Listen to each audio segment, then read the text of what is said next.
తాడిమేరులో road widening గురించి, మరి అదే రకంగా ముదిగుబ్బలో కొడరాలపల్లి గ్రామానికి సమీపంలో ఉన్న జిల్లేడుబండ రిజర్వాయర్ గురించి, మరి అదే రకంగా టౌన్లో ముఖ్యంగా టౌన్లో ఈ కదిరిగేట్ దగ్గర చేసిన వైడనింగ్ పనుల గురించి కూడా ఆయన ప్రస్తావించడం జరిగింది. దీంట్లో ఎక్కడ తెలుగుదేశం పార్టీ నుంచి అభివృద్ధి జరగకూడదు అనే మాట ఎప్పుడు మాట్లాడలేదు, అంటే రోడ్లు వేయకూడదు అనే మాట మేము మాట్లాడలేదు. ఈరోజు మేము మాట్లాడుతున్నది ఏంటంటే, మీరు అభివృద్ధి చేయాలన్నా, రోడ్లు వేయాలన్నా, ఏం చేయాలన్నా మొట్టమొదటగా అక్కడ ఎవరైతే లబ్ధిదారులు ఉన్నారో, అంటే ఎవరైతే ఇల్లు కొట్టేయడం కానీ ఈ రకంగా ప్రాపర్టీ డ్యామేజ్ జరుగుతూ ఎవరు భూముల్లో అయితే మనం రోడ్లు వేయాలని చూస్తున్నామో, లేకుంటే ఎక్కడైతే మనం పెద్ద ప్రాజెక్టులు కట్టి ఎవరు భూములు అయితే ముంచేయాలని చూస్తున్నామో వాళ్ళందరికీ సరైన విధానంగా మీరు మాట్లాడి వాళ్ళకి ఏదైనా సరే న్యాయం జరిగేటట్టుగా చూడాలి అనే దాని మీదే, ప్రభుత్వం చూడాలి అనే దాని మీదనే తెలుగుదేశం పార్టీ పోరాటాన్ని చేపట్టడం జరిగింది.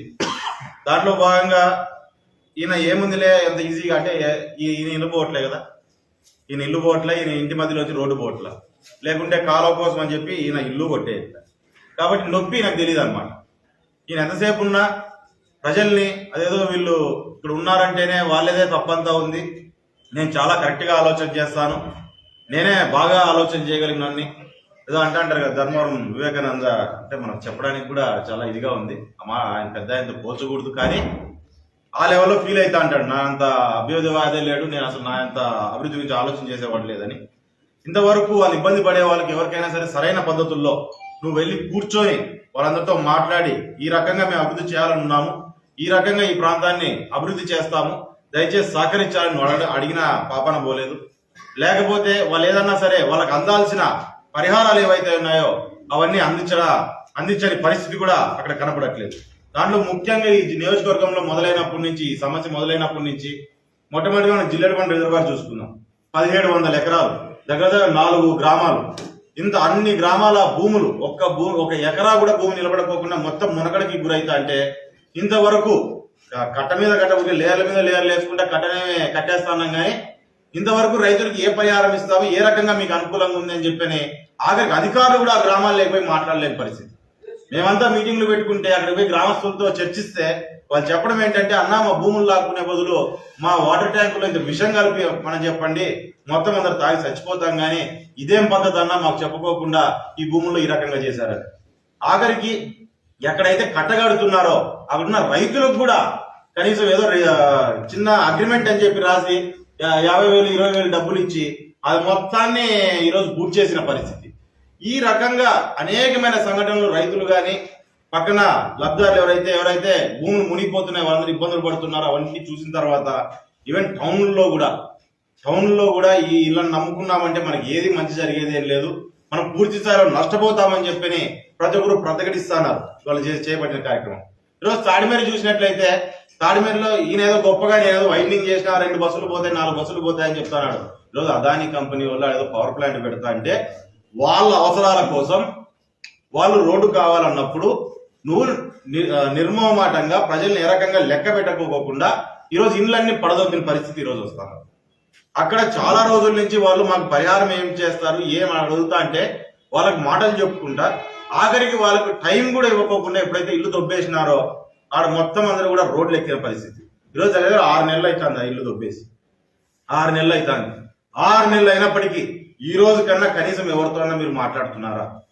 కనీసం అక్కడ ఇల్లు పలిపోయిన వాళ్ళకు ఏమైనా పక్కన ప్లాట్లు ఇస్తానారా, లేకుంటే వాళ్ళకి ఏదైనా పరిహారం అందించే పరిస్థితి చేస్తున్నారా?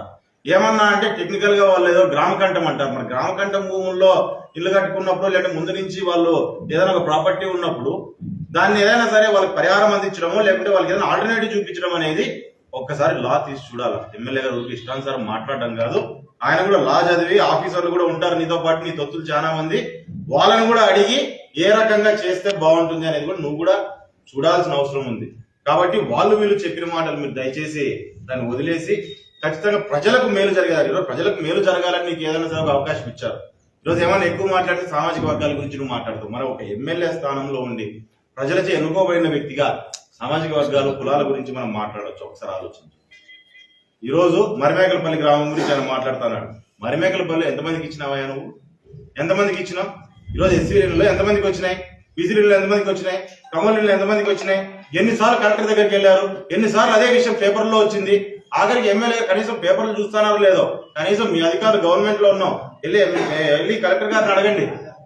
వెళ్ళి కలెక్టర్ గారి దగ్గరికి వెళ్ళి, సార్ ఎన్నిసార్లు వచ్చారు వీళ్ళకి ఏమైనా మనం న్యాయం చేయాల్సిన అవసరం ఉందా అని చెప్పని మీరు వీళ్ళందరి సమస్యల గురించి ఫస్ట్ 3 సార్లు నేను నిలబడినా అనుకుంటున్నాను. మీరు కూడా నిలబడే అవకాశం ఇక్కడికి వచ్చి ఉందంటే మీ నాన్న దగ్గర నుంచి మీరు కానీ ఆ రోజు తెలుగుదేశం పార్టీ ఇక్కడ జరుగుతున్న అన్యాయాల మీద కృత్యాల మీద పోరాటం చేసింది కాబట్టే మీరు కూడా కనీసం ధర్మవరం వచ్చి నిలబడగలిగినారు. ఆ విషయాన్ని గుర్తుపెట్టుకోవాలి. వెంకటరామరెడ్డి గారు సంస్కారం ఉన్న వాళ్ళు వీళ్ళు ఎట్లా ఆలోచన చేయాలి, ఎట్లా మాట్లాడాలా, కొడతామంటారు, చంపుతామంటారు అంటే నువ్వు ఒక రకమైన ప్యూర్ని ప్రజల్లోకి ఎవరు తీసుకెళ్లాలని చెప్పి చాలా రోజుల నుంచి ప్రయత్నం చేస్తాను.